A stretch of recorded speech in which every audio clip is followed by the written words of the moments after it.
Drama की शुरुआत होती है हमारी फीमेल लीड शाजी से, जो अपनी मॉम के सिक्योरिटी गार्ड से बचते हुए भाग रही होती है। दरअसल उसकी मॉम ने उसे जैसे कैद कर रखा है, ना बाहर जाने देती है, ना अपनी मर्जी से कुछ करने देती है। वो हमेशा शाजी को यही घुट्टी पिलाती रहती है कि अमीर फैमिली की लड़की ऐसे बिहेव करती है, ऐसे चलती है, ऐसे उठती बैठती है। तभी शाजी को उसकी फ्रेंड लूसी का कॉल आता है। लूसी बहुत एक्साइटेड होती है और बोलती है, मुझे तो पता ही नहीं था कि तू इतनी टैलेंटेड डिजाइनर निकलेगी और इतनी बड़ी यूनिवर्सिटी से तुझे ऑफर आ जाएगा। लूसी उसे समझाती है, अब तू अपनी मॉम से बचकर यहाँ आ गई है तो चिंता मत कर। मैं और मेरे अंकल है ना, तेरा पूरा ध्यान रखेंगे। इधर शाजी रास्ते में होती है, तभी उसके पीछे से मॉम के गार्ड्स आ जाते हैं। वो फटाफट अपना ओवरकोट निकाल देती है ताकि पहचान में ना आए, लेकिन गार्ड्स फिर भी पीछा नहीं छोड़ते। शाजी मन में सोचती है, टीवी ड्रामों की हीरोइनें तो आसानी से बच जाती हैं, तो मैं क्यों नहीं। शाजी जान बचाते हुए भाग रही होती है कि तभी उसका सामना होता है मेल लीड फुयन से। फुयन उसे पकड़कर अपने पास करता है और पूछता है, तुम्हें मदद चाहिए क्या। शाजी उसे देखकर पहचान जाती है। अरे ये तो लूसी का अंकल है। वो जल्दी से बोलती है, प्लीज मेरी मदद करो, मैं नहीं चाहती कि मेरी मॉम के गार्ड्स मुझे पकड़ के वापस ले जाएं। फुयन मुस्कुराकर उसके लिप्स पर उंगली रखता है और किस करने का ड्रामा करता है। गार्ड्स थोड़ी देर को रुकते हैं और फिर वहां से हट जाते हैं। शाजी धीरे से पूछती है, क्या वो चले गए। फुयन कहता है, थोड़ा और वेट करो। लेकिन जब गार्ड्स दोबारा लौटते हैं, शाजी झट से फुयन को सच में किस कर देती है। मगर गार्ड्स इस बार पहचान लेते हैं और सख्ती से बोलते हैं, आपको हमारे साथ चलना होगा। तभी फुयन शाजी से कहता है, आंखें बंद करो। और फिर वो तीनों गार्ड्स को अकेले ही धूल चटा देता है। उसके बाद शाजी के पास आता है और कहता है, अब सब ठीक है, आंखें खोलो। शाजी बहुत इम्प्रेस होकर उससे थैंक्स कहती है। वो बोलता है, तुम लूसी की फ्रेंड हो और मैं उसका अंकल, तुम्हारी हेल्प करना मेरा फर्ज है। शाजी पूछती है, क्या लूसी ने तुम्हें मुझे पिक करने भेजा था। तभी और गार्ड्स आ जाते हैं। शाजी बिना टाइम खराब किए फुयान का हाथ पकड़ती है और भाग निकलती है। काफी दूर भागने के बाद जब वो लोग सेफ होते हैं, शाजी हाँफते हुए बोलती है, फाइनली अब बच गए।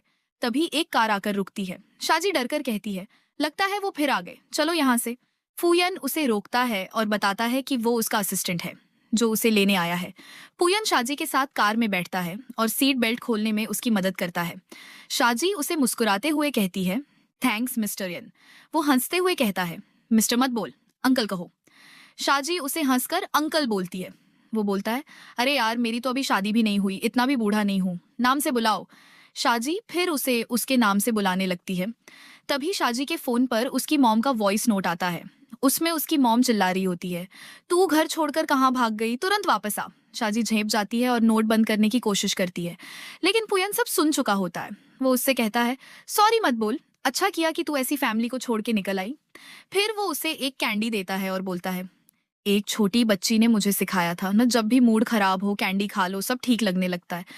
शाजी कैंडी लेते हुए खुश हो जाती है और कहती है, ये तो मेरी फेवरेट है। पुयन मन ही मन सोचता है, अभी तो मुझे पहचानती नहीं है, पर कोई बात नहीं, हमारे पास बहुत टाइम है। इसके बाद शाजी उससे बाय बोलती है और कार से उतर जाती है। फुयन अपने असिस्टेंट को कॉल करता है और कहता है, शाजी की फैमिली ने जो किया है उसका जवाब देना पड़ेगा, उनके सारे प्रोजेक्ट कैंसिल करवा दो।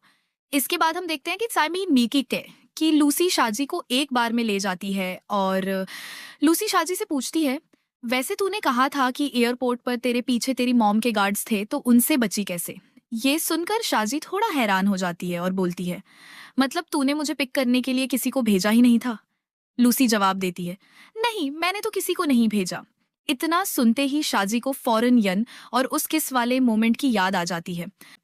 लूसी उसे गौर से देखती है और बोलती है, तू इतनी लाल क्यों हो रही है, जल्दी बताना, तुझे बचाया किसने। शाजी थोड़ा शर्माते हुए कहती है, एक बहुत ही काइंड हार्टेड बंदे ने। लूसी जोर देती है, चल जल्दी बता, वो कौन था और हैंडसम था क्या, और तुम दोनों के बीच कुछ हुआ क्या। शाजी बोलती है, अरे यार वो मुझसे पूरे 7 साल बड़ा है। लूसी हंसते हुए कहती है, तो क्या हुआ, वैसे भी तुझे नहीं लगता कि मेरे अंकल भी इतने ही बड़े होंगे। पर हाँ, एक बात साफ सुन ले, मेरे अंकल से तो तू दूर ही रहना, वो कुछ खास नहीं है। उधर सीन कट होता है यन की तरफ, जो अपने फ्रेंड हान के साथ अब बार में बैठा होता है। हान यन से मजाक में कहता है, भाई तेरे लिए कुछ खूबसूरत लड़कियों का इंतजाम करूं। यन सीधे मना कर देता है। हान उसकी कलाई पर बंधे बीड्स को देखकर हैरान हो जाता है और पूछता है, तू तो बड़ा क्रूर टाइप है, फिर ये पूजा पाठ वाले बीड्स क्यों पहने हैं, क्या सच में भगवान पर विश्वास करने लगा है। यन थोड़ा मुस्कुराकर कहता है, अगर मैं ये बीड्स नहीं पहनता तो शायद वो मुझसे डर के भाग जाती। हान फिर पूछता है, मैंने सुना तूने किसी लड़की को एयरपोर्ट से रेस्क्यू किया, क्या तुझे उससे लव एट फर्स्ट साइट हो गया? यन तब बताता है कि जो हुआ वो इत्तेफाक नहीं था, वो सब उसकी प्लानिंग थी। उसने जानबूझकर शाजी से वहां मुलाकात की थी। तभी वहीं पास में एक लड़का बैठा होता है जो अपने दोस्तों को बोल रहा होता है, मैंने एक लड़की देखी है, कमाल की दिखती है, उसके साथ खेलना बड़ा मजेदार रहेगा। नाम पता किया, शाजी अभी कॉलेज में पढ़ रही है। शाजी का नाम सुनते ही यन का दिमाग घूम जाता है। गुस्से में आकर वो उस लड़के के हाथ में चाकू घुसेड़ देता है और कहता है, तेरी हिम्मत कैसे हुई मेरी लड़की के बारे में ऐसी बातें करने की? उधर बार में लूसी शाजी से कहती है, चल डांस फ्लोर पे चलते हैं।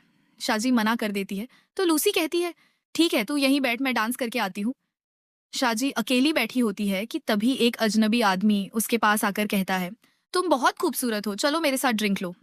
शाजी उसे टालती है और कहती है, मेरा बॉयफ्रेंड आने वाला है। वो लड़का फिर भी पीछे नहीं हटता और कहता है, कोई बात नहीं, तब तक तो तुम मेरे साथ थोड़ा एंजॉय कर सकती हो। शाजी उसे दूर करने की कोशिश करती है तो वो गुस्से में कहता है, तू मुझे धक्का कैसे दे सकती है? उसी वक्त इन वहां पहुंचता है, शाजी को गिरने से बचा लेता है और बोलता है, सॉरी मैं लेट हो गया।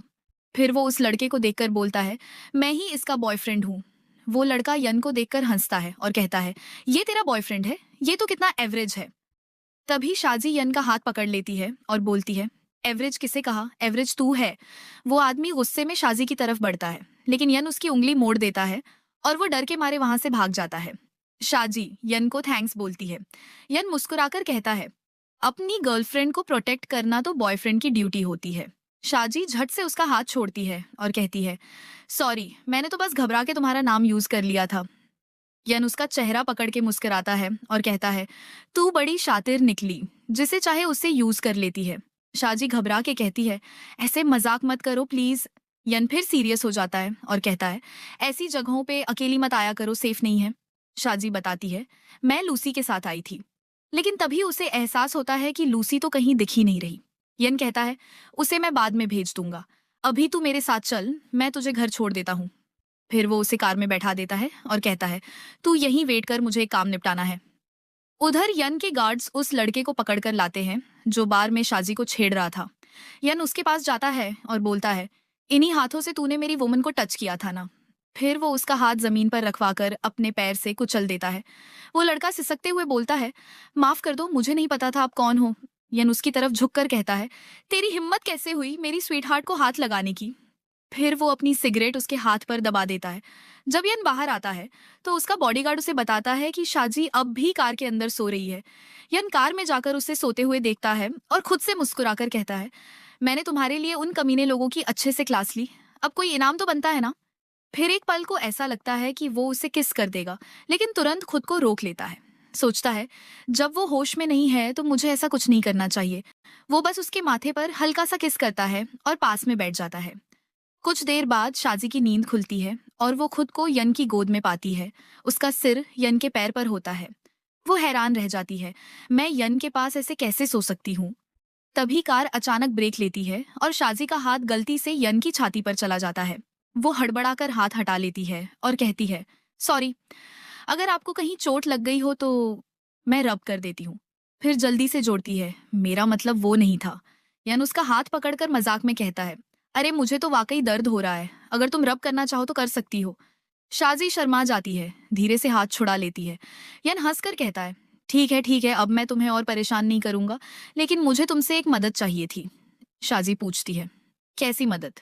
यन कहता है, अगली बार मुझे एक चैरिटी डिनर पार्टी में जाना है और मैं चाहता हूँ कि तुम मेरे लिए एक सूट डिजाइन करो। शाजी थोड़ी झिझकते हुए कहती है, मैं इतनी टैलेंटेड नहीं हूँ, मैंने कभी किसी के लिए सूट डिजाइन नहीं किया। यन उसे भरोसा दिलाता है, मुझे तुम पर पूरा यकीन है, तुम कर लोगी। शाजी कहती है, ठीक है मैं कोशिश करूंगी। यन मजाक करता है, अब मैं तुम्हारा पहला मेल मॉडल हूँ, जय मेरे साथ जो चाहे कर लो। घर जाकर शाजी डिजाइन पर काम करने लगती है, लेकिन बार बार यन की बातें याद आने लगती हैं और वो सोच में पड़ जाती है, मैं क्या सोच रही हूँ यार। फिर वो अपने डिजाइन का फोटो यन को भेज देती है और लिखती है, अगर इसमें कुछ ठीक नहीं लगे तो बता देना, मैं चेंज कर दूंगी। यन उसे वॉइस नोट भेजता है, लगता है तुम्हें एप्स बनाने के लिए भी कोई रेफरेंस चाहिए था। शाजी चौंक जाती है, ओ गॉड, मैंने भेजा क्या है? इतने में गलती से यन को वीडियो कॉल लग जाती है। वो जल्दी से फोन छिपाने लगती है। यन हंसकर कहता है, क्या हुआ, इतनी जल्दी में थी कि वीडियो कॉल भी मार दी? फिर वो मजाक करते हुए कहता है, ठीक है चलो मैं तुम्हारे डिजाइन में थोड़ा हेल्प कर देता हूँ। फिर वो अपनी बॉडी दिखाने लगता है ताकि शाजी को आइडिया मिल सके। शाजी पहले तो आंखें बंद कर लेती है, लेकिन फिर धीरे से देख ही लेती है। यन कहता है, स्क्रीनशॉट लेना है तो स्क्रीनशॉट लेना है तो ले लो। शाजी जल्दी से कहती है, नहीं नहीं, मेरी बात सुनिए, मैं रेफरेंस के लिए नहीं मांग रही थी। यन कहता है, मुझे पता है, कॉस्ट्यूम डिजाइनर पहले ह्यूमन बॉडी को समझते हैं, फिर उसी के हिसाब से डिजाइन बनाते हैं। मुझे पता है तुम बहुत डिटेल में काम करती हो। शाजी मुस्कुरा देती है और कहती है, अब आप बिल्कुल सही समझ रहे हो। इसके बाद वो फटाफट कॉल काट देती है और अपने आप से कहती है, मुझे ये सब नहीं सोचना चाहिए। वो सोने की कोशिश करती है, लेकिन फिर यन का सपना देखती है जिसमें वो दोनों बहुत क्लोज हो जाते हैं। जैसे ही नींद खुलती है वो खुद से कहती है, मैं यन के बारे में ऐसे सपने क्यों देख रही हूँ, वो तो लूसी का अंकल है। फिर अगली सुबह शाजी लूसी से मिलने जाती है और उसे बताती है, जिसने उस दिन मेरी जान बचाई थी वो तुम्हारे अंकल थे। मुझे उन्हें थैंक्स बोलना है। तुम बता सकती हो उन्हें क्या पसंद है? लूसी शॉक में होती है, मेरे अंकल ने तुम्हें बचाया? वो तो बिल्कुल कोल्ड और रूड टाइप के हैं, वो किसी को बचाएंगे? शाजी कहती है, मैं सच कह रही हूँ, वो ही थे। लूसी कहती है, ठीक है मान लेती हूँ। अब जब तुम उन्हें थैंक यू गिफ्ट देना चाहती हो और तुम डिजाइनिंग में इतनी अच्छी हो, तो क्यों ना उनके लिए एक टाई बना दो। शाजी को ये आइडिया बहुत अच्छा लगता है। इसके बाद वो खुद टाई डिजाइन करती है और सोचती है, काश इनको ये पसंद आए। तभी फूयानी का कॉल आता है, हमने डिजाइन्स तो फाइनल कर लिए, अब मेरा मेजरमेंट भी तो लेना होगा ना। शाजी कहती है, अरे हाँ मैं तो भूल ही गई, ठीक है मैं अभी तुम्हारी कंपनी आ जाती हूँ। और फिर यहाँ से कहानी का अगला मोड़ शुरू होता है। शाजी की माँ अपने असिस्टेंट से पूछती है, मेरी बेटी के बारे में कुछ पता चला, कहाँ चली गई है वो? असिस्टेंट जवाब देता है, मैडम ऐसा लग रहा है कि इन दिनों वो मिस्टर यन के काफी करीब आ गई है। माँ गुस्से में कहती है, मुझे यन की कंपनी ले चलो, चाहे वो कितना भी पावरफुल क्यों ना हो। आखिर वो मेरी बेटी को ऐसे कैसे अपने पास रख सकता है।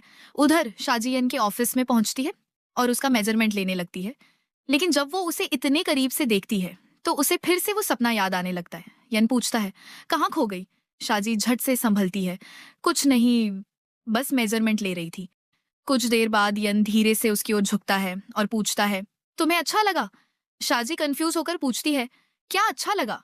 यन उसके और पास आकर सीधा पूछता है, क्या तुम मुझे पसंद करती हो? इसी बीच शाजी की माँ यन के ऑफिस पहुंच जाती है, लेकिन ऑफिस के बाहर असिस्टेंट उन्हें रोकता है और कहता है, मैडम ये मिस्टर यन का ऑफिस है, आप ऐसे अंदर नहीं जा सकती। शाजी की माँ कहती है, मैं अपनी बेटी को लेने आई हूँ। असिस्टेंट जवाब देता है, यहाँ कोई शाजी नहीं है और बिना अपॉइंटमेंट अंदर जाना मना है। मगर माँ तो जिद पर अड़ जाती है, मेरी बेटी अंदर है और मैं उसे लेकर ही जाऊंगी। गार्ड्स आकर असिस्टेंट को एक साइड करते हैं और माँ ऑफिस के अंदर घुस जाती है।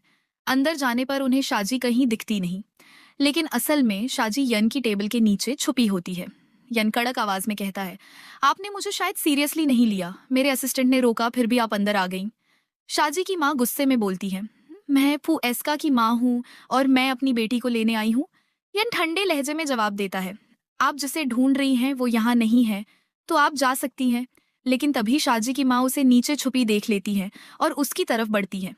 असिस्टेंट तुरंत उन्हें रोकने की कोशिश करता है। माँ चिल्ला उठती है, शाजी मेरी अपनी बेटी है, तुम उसे अपने पास कैसे रख सकते हो? क्या मुझसे उसे छीनना चाहते हो? यन भी अब सीधा जवाब देता है, हाँ मैंने शाजी को आपसे छीन लिया है और वैसे भी अब वो बड़ी हो गई है, उसे अपनी जिंदगी के फैसले खुद लेने का हक है। आप उसकी माँ हैं, इसका मतलब ये नहीं कि आप उसकी लाइफ पर हुक्म चला सकती हैं। शाजी की माँ गुस्से से कहती है, तुमने तो फैसला कर ही लिया है कि उसे अपने पास रखना है, लेकिन मैं तुम्हें याद दिला दूं, मेरी बेटी की सगाई शेन फैमिली के यंग मास्टर से तय हो चुकी है और ये बिजनेस शादी तो होकर रहेगी, तुम अपने लिमिट में रहो। यन पूरी ठंडक से जवाब देता है, मैं ये शादी नहीं होने दूंगा और अगर जबरदस्ती हो भी गई तो भी मैं शाजी को वापस लेकर आऊंगा। शाजी की माँ भड़क कर कहती है, तुम भी वही कर रहे हो जो मैं कर रही हूँ, तो फर्क क्या है हम दोनों में? यन शांत लहजे में बोलता है, फर्क है, आप उसे कंट्रोल करना चाहती हो, मैं उसे आजादी देना चाहता हूँ। आप उसे एक कमरे में बंद रखती हो, मैं उसे खुले आसमान में उड़ने का मौका देना चाहता हूँ। अगर आप सच में उससे प्यार करती तो उसे अपनी मर्जी से जीने देती, लेकिन आपने ऐसा नहीं किया। मैं उससे सच्चा प्यार करता हूँ, इसलिए मैं उसे उसके सपने पूरे करने दूंगा। फिर यन अपने असिस्टेंट को कहता है, इन्हें बाहर छोड़ दो। शाजी की माँ गुस्से में ऑफिस से निकल जाती है। अब शाजी वहीं रोने लगती है। यन उसके पास आता है, उसे कसकर गले लगाता है। शाजी उसकी बाहों में सिसकते हुए कहती है, थैंक यू मेरी साइड लेने के लिए। यन कहता है, अब मत रो, चलो कुछ मीठा खाते हैं। और वो उसे कैंडी देता है ताकि उसका मूड थोड़ा हल्का हो जाए। तभी असिस्टेंट आकर बताता है, शाजी की माँ ने उनके होटल का बुकिंग कैंसिल करवा दिया है और उनकी यूनिवर्सिटी में भी विड्रॉवल एप्लीकेशन डाल दी है। वो अब उन्हें वापस ले जाने का पूरा प्लान बना चुकी है। शाजी ये सुनकर टूट जाती है और कहती है, वो मेरी माँ है, फिर भी ऐसा क्यों कर रही है? मुझे वापस नहीं जाना, ना ही कॉलेज छोड़ना है और शादी तो बिल्कुल नहीं करनी। अब मैं क्या करूं? यन उसकी आंखों में देखकर कहता है, तुम टेंशन मत लो, मैं हूं ना तुम्हारे साथ। यन शाजी से कहता है, जब तक मैं हूं, बिना तुम्हारी मर्जी के तुम्हें कोई भी यहाँ से नहीं ले जा सकता। यूनिवर्सिटी से तुम्हें कोई जबरदस्ती ड्रॉप भी नहीं करवा सकता। फिर वो आगे कहता है, देखो तुम एक काम करो, फिलहाल मेरे साथ मेरे घर चलो। शाजी थोड़ा घबराकर मना करती है, नहीं ये सही नहीं होगा। यन समझाते हुए कहता है, अगर तुम कहीं और रुकोगी तो तुम्हारी माँ जबरदस्ती तुम्हें उठा लेंगी, लेकिन अगर तुम मेरे साथ रहोगी तो मैं तुम्हें प्रोटेक्ट कर पाऊंगा। इस बार मेरी बात मान लो। शाजी थोड़ी देर सोचती है और फिर धीरे से हामी भर देती है। यन उसे अपने घर लेकर आता है। घर में सारे मेड्स और स्टाफ उसका गर्मजोशी से स्वागत करते हैं। शाजी थोड़ा असहज होकर कहती है, रुको, आप लोग कुछ गलत समझ रहे हो, मैं मिस्टर यन की वाइफ नहीं हूँ। यन मुस्कुराकर कहता है, कोई बात नहीं, जाओ तुम्हें तुम्हारा रूम दिखा देगा, जाओ आराम करो। इतना कहकर वो कार लेकर निकल जाता है, सीधे शाजी की माँ से मिलने। इस बीच शाजी की माँ फोन पर अपने बिजनेस पार्टनर से बात कर रही होती है और कह रही होती है, चाहे कुछ भी हो जाए, शाजी की शादी तो उसी लड़के से होगी। तभी अचानक ड्राइवर कार रोक देता है और घबरा कर कहता है, मैडम, हमें किसी ने घेर लिया है। ये मिस्टर यन के बॉडीगार्ड्स हैं। गार्ड्स उन्हें बाहर निकालते हैं और यन सामने आकर कहता है, लगता है मेरी पिछली चेतावनी को आपने हल्के में लिया था। क्या आपको यकीन नहीं कि अगर मैंने चाहा तो आपकी पूरी कंपनी एक झटके में बंद हो जाएगी? शाजी की माँ गुस्से से कहती है, मैं उसकी माँ हूं, तुम ऐसा कैसे कर सकते हो? अगर शाजी को पता चला तो वो तुम्हें छोड़ देगी। यन सख्त लहजे में कहता है, जब तक वो मुझे दिल से अपनाए नहीं लेती, मैं आपको कोई मौका नहीं दूंगा कि आप उसकी जिंदगी में दखल दे। इतना कहकर वो अपने गार्ड्स के साथ वहां से चला जाता है। उधर शाजी अपने रूम में होती है, चारों ओर देखती है और सोचती है, ये रूम तो जैसे किसी खास के लिए तैयार किया गया हो। क्या यन ने ये मेरे लिए किया है? फिर खुद ही सोचती है, नहीं नहीं, ऐसा नहीं हो सकता। शायद ये उसी कैंडी वाली लड़की के लिए होगा जिसके बारे में उसने बताया था। उसी वक्त यन वापस आकर उसके रूम का दरवाजा खटखटाता है। वो देखता है कि शाजी बिना डिनर किए ही सो चुकी है। डरावने सपने में शाजी बड़बड़ा रही होती है, मम्मी प्लीज मत मारो, मैं इस बार मैं कुछ गलत नहीं करूंगी। यन उसके पास बैठता है, उसका माथा चूमकर कहता है, अब तुम मेरी दुनिया का हिस्सा हो, मैं तुम्हें कभी कोई तकलीफ नहीं होने दूंगा। अगली सुबह शाजी जब उठती है और बाहर आती है तो देखती है कि टेबल पर ब्रेकफास्ट पहले से तैयार है। वो मुस्कुराकर कहती है, तुम कितने स्वीट हो। यन मुस्कुराते हुए कहता है, रात को तुमने खाना नहीं खाया था ना, मुझे लगा सुबह भूख लगेगी इसलिए कुछ बना दिया। शाजी ब्रेकफास्ट करने लगती है। फिर यन उससे पूछता है, एक बात कहनी थी, आज रात एक चैरिटी पार्टी है, क्या तुम मेरी पार्टनर बनकर चलोगी? शाजी थोड़ा चौंकती है, मैं नहीं, मैं ये नहीं कर सकती। यन हंसते हुए कहता है, तो क्या चाहती हो कि मैं अकेले चला जाऊं? शाजी थोड़े गंभीर लहजे में बोलती है, ऐसी बात नहीं है, तुम्हें उसके साथ जाना चाहिए जिसे तुम पसंद करते हो, उस लड़की के साथ जिसने तुम्हें कैंडी दी थी। यन हैरान होकर पूछता है, तुम किसके बारे में बात कर रही हो? शाजी कहती है, उसी लड़की की जिसके लिए शायद ये रूम प्रिपेयर किया गया होगा। मुझे अब यहाँ नहीं रहना चाहिए। मैं नहीं चाहती कि मेरी वजह से तुम्हारे और उसके बीच में कोई गलत फहमी हो। इतना कहकर वो अपना सामान पैक करने लगती है। यन की आंखें भर आती हैं और वो कहता है, तुम्हें सब गलत फहमी हुई है, मेरी कोई स्वीट हार्ट नहीं है। फिर वो धीरे से बोलता है, शायद तुम भूल गई हो लेकिन मैं नहीं भूला। फ्लैशबैक शुरू होता है। 10 साल पहले यन स्कूल में पढ़ता था। सब उसे चिढ़ाते थे, ताने मारते थे क्योंकि वो अपने बाप का नाजायज बेटा था। एक दिन जब लड़के उसे बुरी तरह पीटते हैं, तभी एक छोटी सी लड़की उसके पास आती है। वो और कोई नहीं, खुद शाजी होती है। वो उसे एक कैंडी देती है और मुस्कुराकर कहती है, लो इसे खाओ, इससे अच्छा लगेगा, उदासी दूर हो जाएगी। फ्लैशबैक खत्म होता है। यन शाजी को वही कैंडी दिखाता है। यन शाजी को वो कैंडी दिखाते हुए कहता है, याद है ये कैंडी तुमने ही दी थी मुझे। उस दिन से तुम मेरी लाइफ में जैसे एक रोशनी की तरह आ गई थी। ये सुनकर शाजी का चेहरा थोड़ा नरम पड़ जाता है। फिर वो यन के साथ डिनर पार्टी में जाने के लिए हाँ कर देती है। यन का असिस्टेंट उसे वो ड्रेस दिखाता है जो यन ने पहले से उसके लिए तैयार करवा रखी होती है। जब शाजी वो ड्रेस पहन लेती है तो उसे अपनी जिप बंद करने में दिक्कत होती है। इतने में यन अंदर आ जाता है और कहता है, रुको मत, मैं हेल्प कर देता हूँ। और फिर वो अपने मुंह से ही उसकी जिप बंद करने में मदद करता है। जिप बंद करके कहता है, अब हो गया। शाजी थोड़ी शर्माते हुए पूछती है, मैं कैसी लग रही हूँ? यन उसे आईने के सामने ले जाकर कहता है, इस ड्रेस में तो तुम कमाल लग रही हो। ये सुनकर शाजी अपने मन में सोचने लगती है, हम दोनों तो एकदम नए शादीशुदा कपल जैसे लग रहे हैं। पार्टी में पहुंचने पर लोग आपस में शाजी के फैमिली को लेकर बातें कर रहे होते हैं।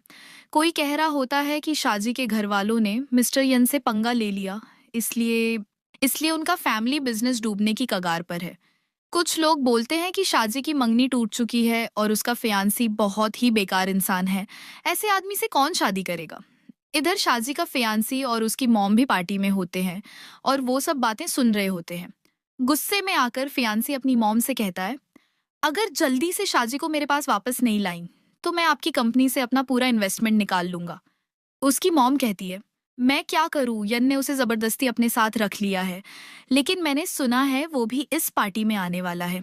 क्यों ना हम सबके सामने उनकी पोल खोल दें और सगाई के पेपर्स दिखाकर शाजी को वापस ले आएं। इसी बीच यन और शाजी पार्टी में एंट्री करते हैं। सबका ध्यान उनकी तरफ चला जाता है और लोग बातें करने लगते हैं कि मिस्टर यन पहली बार किसी पार्टी में किसी लड़की को लेकर आए हैं, शायद यही उनकी होने वाली बीवी हो। तभी शाजी की मॉम सामने आकर चिल्लाने लगती है, तुम जैसी बेहया लड़की मेरी बेटी कैसे हो सकती है? और फिर वो यन से बोलती है, मेरी बेटी पहले से इंगेज्ड है, आप उसे अपने साथ कैसे रख सकते हैं? वहीं फियांसी भी आगे आता है और कहता है, मिस्टर यन, ये लड़की मेरी मंगेतर है और मैं इसे आज ही वापस ले जाऊंगा ताकि सबक सिखा सकूं। वो शाजी का हाथ पकड़कर उसे खींचने लगता है, लेकिन यन उसे रोकते हुए बोलता है, शाजी मेरी है और मैं देखता हूँ कौन उसे मुझसे छीन सकता है। शाजी की मॉम सबके सामने मैरिज सर्टिफिकेट निकालकर चिल्लाने लगती है, देखिए इस पे साफ लिखा है कि शाजी और मिस्टर जो एक दूसरे के फियांसे हैं। तो मिस्टर यन, आप किसी और की बीवी को चुराने की कोशिश कर रहे हैं क्या? तभी शाजी गुस्से में कहती है, मैं ये शादी नहीं करने वाली, वैसे भी आपने मुझसे पूछे बिना एंगेजमेंट कर दी थी, अब शादी भी खुद ही कर लीजिए, क्योंकि मैं तो बिल्कुल नहीं करूंगी। इतना बोलते हुए वो उस मैरिज सर्टिफिकेट को फाड़ देती है। सब लोग हैरानी से देखते रह जाते हैं। शाजी की मॉम गुस्से से चिल्लाती है, मैंने तुझे जन्म दिया, तुझे इतना बड़ा किया और आज तू मेरे साथ ऐसा कर रही है। शाजी जवाब देती है, अगर मुझे चॉइस मिलती तो मैं कभी आपकी बेटी नहीं बनती। ये सुनते ही यन अपने गार्ड्स को बुलाकर शाजी की मॉम और फियांसी को पार्टी से बाहर निकलवा देता है। पार्टी में सब नॉर्मल हो जाए तो शाजी यन से माफी मांगते हुए कहती है, सॉरी, मैंने आपकी पार्टी बर्बाद कर दी। यन मुस्कुराते हुए कहता है, तुमने कुछ गलत नहीं किया और जो भी तुम्हें दुख देगा उसे मैं छोड़ूंगा नहीं। फिर पार्टी में ऑक्शन इवेंट शुरू हो जाता है और सब लोग बीडिंग लगाना शुरू कर देते हैं। शाजी थोड़ा हैरान होकर यन से पूछती है, मुझे लगा ये नॉर्मल डिनर पार्टी होगी, ये ऑक्शन कब से हो गया? यन मन ही मन सोचता है, लगता है ये लड़की हमेशा घर में बंद रही है, इसे बाहरी दुनिया का कुछ नहीं पता। फिर वो उससे समझाता है, डिनर पार्टी अगर चैरिटी के लिए हो तो उसमें अक्सर ऑक्शन होता है और जो भी पैसे इकट्ठे होते हैं वो चैरिटी में दे दिए जाते हैं। अब लास्ट ऑक्शन एक बहुत खूबसूरत क्राउन के लिए होने वाला होता है। सब उसे देखकर इम्प्रेस हो जाते हैं और शाजी भी बस उसे देखती रह जाती है। यन उससे पूछता है, क्या तुम्हें ये अच्छा लग रहा है? शाजी धीरे से हाँ बोलती है। तभी यन सबसे बड़ी बीडिंग लगाते हुए 500 मिलियन बोल देता है। सब हैरान रह जाते हैं। यन मुस्कुराकर कहता है, माफ करना दोस्तों, लेकिन शाजी को जो चीज पसंद आ गई है वो उसे मिलकर ही रहेगी। ये सुनकर शाजी मुस्कुरा उठती है। शाजी थोड़ी घबराई हुई यन से कहती है, तुम्हें इतना पैसा खर्च नहीं करना चाहिए था। इस पर यन मुस्कुराते हुए जवाब देता है, अगर तुम्हें कोई चीज पसंद आ जाए तो मेरे लिए पैसे की कोई वैल्यू नहीं रहती। फिर वो शाजी को वो क्राउन अपने हाथों से पहनाता है और कहता है, ये तुम पर बहुत ही प्यारा लग रहा है। शाजी उसी वक्त यन से पूछने वाली होती है कि क्या वो उसे पसंद करता है, लेकिन तभी यन का फ्रेंड हान बीच में आ जाता है और बात काट देता है। हान हंसते हुए कहता है, जब भी तू पार्टी में आता है ना, तो कुछ ना कुछ खरीद कर सबको हैरान कर देता है। ये सुनकर शाजी थोड़ा सोच में पड़ जाती है और मन ही मन कहती है, लगता है मैं ही कुछ ज्यादा सोच रही थी, शायद ऐसा कुछ भी नहीं है। फिर वो यन से कहती है, मुझे थोड़ी भूख लग रही है, मैं केक लेने जा रही हूँ। शाजी के जाते ही हान यन से पूछता है, क्या तूने अब तक उसे कन्फेस नहीं किया? यन धीरे से कहता है, अभी वो पूरी तरह से मेरे लिए सीरियस नहीं है, तो मैं कैसे उसे बता दूं? हान मस्ती भरे अंदाज में बोलता है, मेरे पास एक आइडिया है जिससे पता चल जाएगा कि वो तेरे लिए क्या महसूस करती है। इसके बाद हानियन को लेकर शाजी के पास जाता है और कहता है, ये बहुत ज्यादा पी गया है और क्योंकि तुम दोनों साथ रहते हो तो तुम्हें ही इसे घर ले जाना चाहिए ताकि ये आराम कर सके। इतना बोलते ही वो यन को शाजी के पास हल्के से पुश कर देता है। सबकी नजर अब इन दोनों पर होती है। यन थोड़ा लड़खड़ाते हुए कहता है, तुम मुझे धक्का क्यों दे रही हो? क्या तुम मुझे पसंद नहीं करती? घर पहुंचकर शाजी उसे उसके रूम में ले आती है। यन थोड़ा नजदीक आकर फिर से वही सवाल पूछता है, क्या तुम सच में मुझे लाइक नहीं करती? लेकिन तभी अचानक उसकी फ्रेंड लूसी कमरे में आ जाती है और इन्हें एक साथ देखकर रुक जाती है। शाजी घबराकर रूम से बाहर भाग जाती है। यन लूसी से नाराज होते हुए पूछता है, तुम बिना पूछे अंदर क्यों आई? लूसी मुंह बनाकर बोलती है, अंकल अब तो आप मुझे बताओगे कि आप और मेरी बेबी के बीच क्या चल रहा है। इस पर यन ठंडे अंदाज में कहता है, अब से मुझे बेबी मत बुलाना, क्योंकि अब से वो सिर्फ मैं ही बुलाऊंगा। लूसी हैरान रह जाती है और तुरंत शाजी के पास चली जाती है। शाजी सफाई देती है, देखो ऐसा कुछ नहीं है जो तुम सोच रही हो, तुम्हारे अंकल और मेरे बीच कुछ भी नहीं चल रहा। लूसी मुस्कुराते हुए पूछती है, मतलब उस दिन तुम्हें बचाया नहीं था मेरे अंकल ने? शाजी कहती है, मैंने पहले भी कहा था, लेकिन शायद तुमने यकीन नहीं किया। पर सच यही है, हम दोनों के बीच कुछ भी नहीं है। लूसी मजाक में कहती है, क्यों नहीं हो सकता? मेरी कोल्ड हार्टेड अंकल को अगर कोई पसंद आ सकती है तो तुम जैसी सादी लड़की ही हो सकती हो। कितना एक्साइटिंग है ना? शाजी ये सुनकर चौंक जाती है। समझ नहीं आता कि लूसी इतनी खुश क्यों है। लूसी फिर कहती है, मेरे अंकल किसी से ज्यादा बात तक नहीं करते, लेकिन जिस तरह से वो तुम्हें देख रहे थे ना, मैं पहचान गई कि उन्हें तुम में इंटरेस्ट है। डरने की जरूरत नहीं है, मुझे यकीन है तुम उनके दिल में जगह बना चुकी हो। शाजी धीरे से कहती है, मुझे भी लगने लगा था कि यन मुझे पसंद करता है, लेकिन मुझे डर था कहीं मैं कुछ गलत ना समझ बैठूं। तभी लूसी उससे पूछती है, वो टाई जो तुम मेरे अंकल को देने वाली थी, क्या तुमने दी? शाजी अचानक याद करते हुए कहती है, अरे हाँ, मैं तो देना ही भूल गई। अगले सीन में हम देखते हैं कि यन शाजी को कॉलेज छोड़ने जा रहा होता है। रास्ते में शाजी सोच रही होती है कि लूसी ने क्या कहा था, अगर तुम जानना चाहती हो कि मेरे अंकल तुम्हें पसंद करते हैं या नहीं, तो जब टाई दो तब उनका रिएक्शन देखना। लेकिन शाजी इतनी शर्मारी होती है कि वो जल्दी से टाई उसके हाथ में देती है और वहां से अपनी यूनिवर्सिटी की तरफ भाग जाती है। यन समझ जाता है कि शाजी अब उसे पसंद करने लगी है।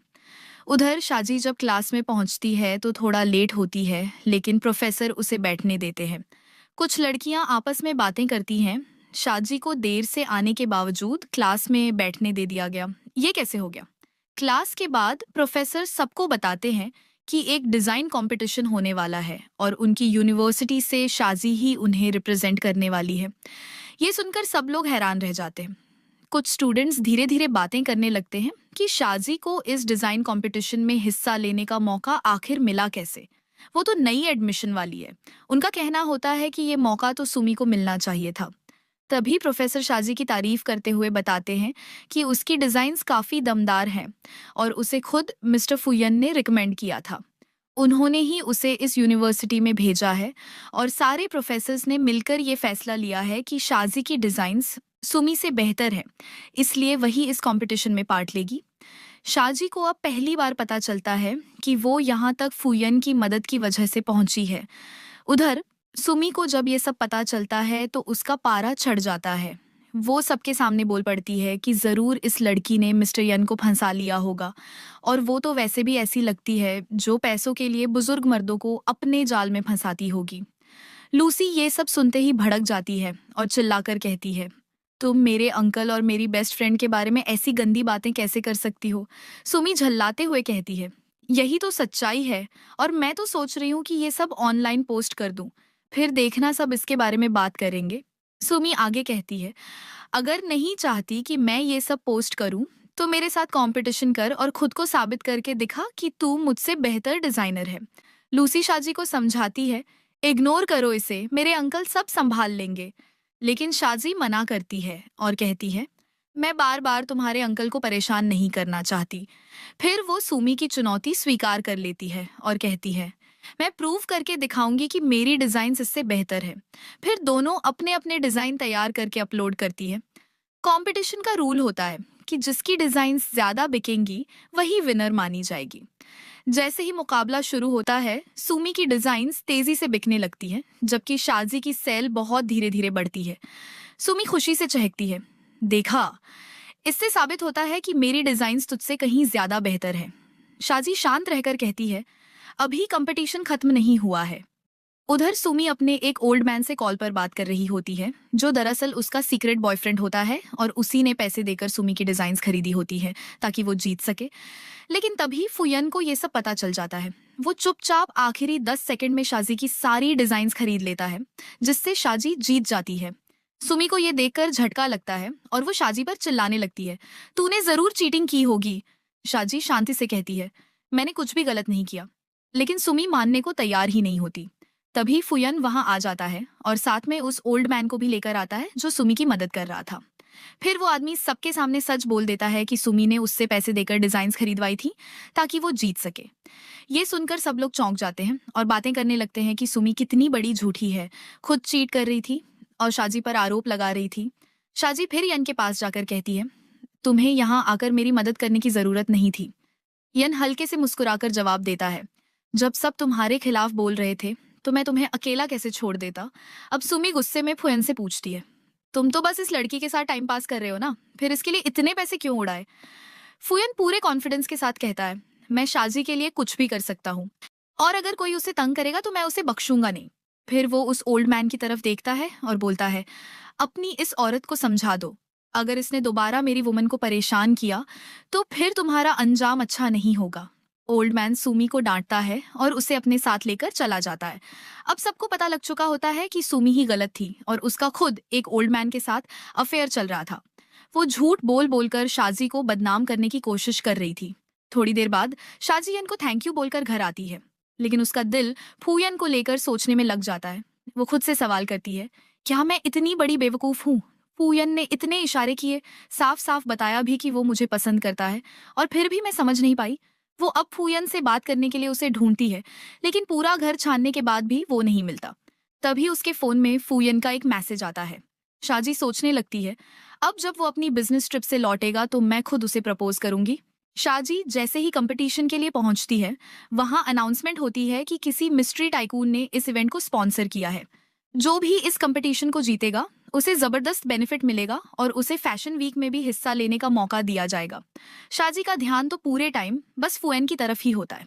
वो सोच रही होती है कि क्या वो अभी तक बिजनेस ट्रिप से लौटा नहीं और क्या उसे याद है कि आज मेरा कंपटीशन है। तभी अचानक फुएन वहां आ जाता है और शाजी को देखकर जल्दी से उसकी तरफ बढ़ता है। वो कहता है, मैं लौट आया हूँ, और शाजी थोड़ा घबरा जाती है क्योंकि सब उन्हें देख रहे होते हैं। फुएन उसे साइड में ले जाता है। शाजी उससे पूछती है, तुम यहाँ क्या कर रहे हो। तो फुएन मुस्कुराते हुए कहता है, कोई मुझे बहुत मिस कर रहा था तो आना पड़ा। शाजी भी हल्की सी मुस्कान के साथ मान लेती है कि हाँ, वो उसे मिस कर रही थी। फिर वो कहती है, कंपटीशन के बाद मुझे तुमसे कुछ कहना है। फुएन पूछता है, क्या, लेकिन शाजी कहती है, अभी नहीं, कंपटीशन के बाद बताऊंगी।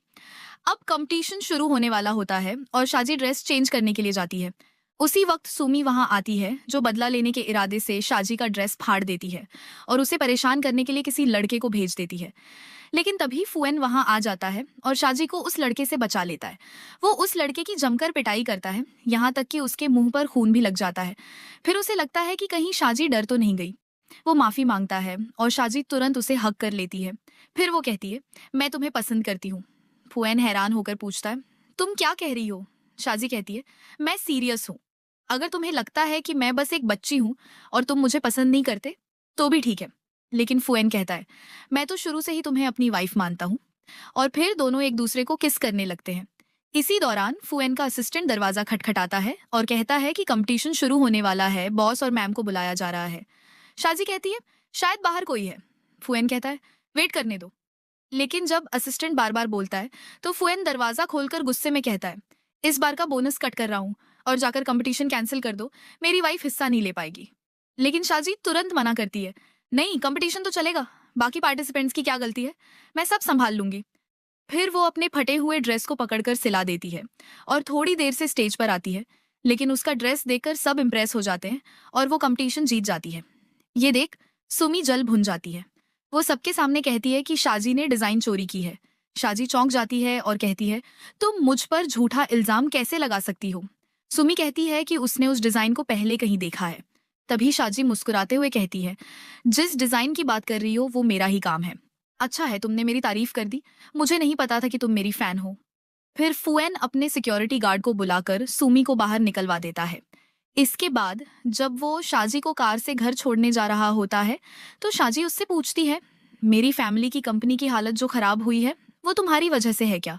फुएन कहता है, हाँ उसमें मेरा हाथ है। शाजी थोड़ी गंभीर होकर कहती है, आखिर वो मेरी फैमिली है, इतना भी ज्यादा मत किया करो। तो फुएन मुस्कुराकर कहता है, चिंता मत करो, मैं लिमिट जानता हूँ, मैं बस उन्हें सबक सिखा रहा हूँ ताकि वो तुम्हें फिर कभी परेशान न करें। ये सुनकर शाजी के चेहरे पर फिर से मुस्कान लौट आती है। फुयन और शाजी एक साथ बाहर घूमने निकलते हैं। चलते चलते ये दोनों एक पेड़ के पास रुकते हैं जहां पर लोग विश मांगते हैं। शाजी से पूछता है, तुमने क्या विश मांगी। तो शाजी शर्माकर कहती है, नहीं बताऊंगी। इसके बाद दोनों होटल जाते हैं रुकने के लिए। जैसे ही शाजी रूम में एंटर करती है वो चौंक कर बोलती है, यहाँ तो सिर्फ एक ही बेड है। फुयन हंसते हुए कहता है, डबल बेड वाले सारे रूम बुक हो चुके हैं, अब हमें एक ही बेड शेयर करना होगा। और अब ये मत बोलना कि तुम मेरे साथ बेड शेयर नहीं करोगी क्योंकि तुम मुझे पसंद नहीं करती। शाजी झट से कहती है, ऐसी बात बिल्कुल भी नहीं है। तभी फुयन उसे किस करने लगता है लेकिन फिर अचानक रुक जाता है। वो कहता है, नहीं हम अभी और आगे नहीं बढ़ सकते, पहले तुम अपनी पढ़ाई पूरी कर लो फिर बात करेंगे। ये कहकर वो नहाने चला जाता है। शाजी वहीं बैठकर सोचने लगती है, फुयन ने सही कहा, जब वो मेरी इतनी रिस्पेक्ट कर रहा है तो मुझे भी अपनी जिंदगी को सीरियसली लेना चाहिए। फिर वो खुद को ठंडा करने के लिए पानी पीने जाती है लेकिन गलती से ड्रिंक पी जाती है। फुयन जब शावर लेकर बाहर आता है तो देखता है कि शाजी बेड पर पड़ी है, लेकिन वो तो पूरी तरह नशे में होती है। नशे में शाजी उसे पकड़कर फिर से किस करने लगती है। अगली सुबह जब शाजी की आंख खुलती है तो फुयन उसे कहता है, अब उठ जाओ। शाजी पूछती है, मैंने कल रात कुछ किया क्या। फुयन मजाक में कहता है, तुमने मुझे बहुत टीज किया, अब तुम्हें मेरी जिम्मेदारी उठानी पड़ेगी। शाजी घबरा जाती है और कहती है, मुझे तो कुछ याद भी नहीं है, मैं तो पूरी तरह ड्रंक थी। फुयन उसे समझाता है कि हाँ वो दोनों काफी क्लोज हो गए थे, लेकिन उसने टाइम पर खुद को रोक लिया, इसलिए कुछ गलत नहीं हुआ। अगले दिन शाजी फुयन के लिए खुद केक बनाती है।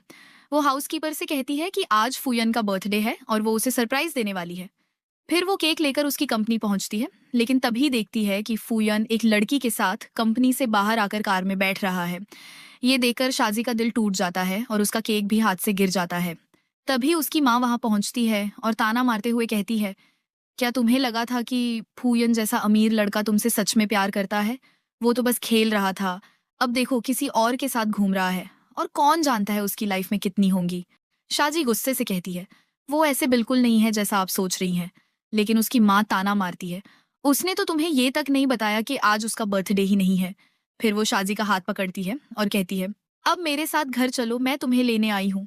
शाजी सख्ती से मना कर देती है, आप कुछ भी कर लो, मैं वापस नहीं जाने वाली, और जो आपने बोला मैं उन बातों पर यकीन नहीं करती। तभी उसकी माँ एक रिपोर्ट निकालकर कहती है, तुम एक मेंटली बीमार लड़की हो। सोचो, अगर फुयन को ये बात पता चल गई तो क्या तुम्हें लगता है कि वो तुम्हें अपनाएगा। शाजी रोने लगती है और गुस्से में कहती है, क्या आप सच में मेरी माँ हैं जो मेरी बीमारी सबको बताना चाहती है। उसकी माँ कहती है, तुम जानती हो ना कि फुयन अपनी फैमिली का नाजायज बेटा है। अगर सबको पता चल गया कि उसकी गर्लफ्रेंड मेंटली अनस्टेबल है तो उसकी कंपनी की इमेज खत्म हो जाएगी और उसे सीईओ की कुर्सी से हटा दिया जाएगा और सिर्फ तुम्हारी वजह से उसका सब कुछ चला जाएगा। तुम यही चाहती हो। इतना कहकर उसकी माँ वहां से चली जाती है। शाजी घर लौटकर ये सब सोचती है और फैसला लेती है कि फुयन को छोड़ देना ही सही रहेगा। वो एक ब्रेकअप नोट लिखती है और घर छोड़ देती है। जब फुयन घर लौटता है तो नोट पढ़कर हैरान रह जाता है और तुरंत शाजी को ढूंढने निकल पड़ता है। शाजी एयरपोर्ट पहुंच चुकी होती है, लेकिन तभी अनाउंसमेंट होता है कि सारी फ्लाइट्स कैंसिल हो गई हैं और तभी फुयन भी वहां आ जाता है। वो शाजी के पास आता है और कहता है, क्या मैंने तुम्हारा ठीक से ख्याल नहीं रखा। क्या मैंने कुछ ऐसा किया जिससे तुम मुझे छोड़ने का सोचो। शाजी कुछ नहीं बोल पाती, उसकी आंखों से आंसू निकल रहे होते हैं।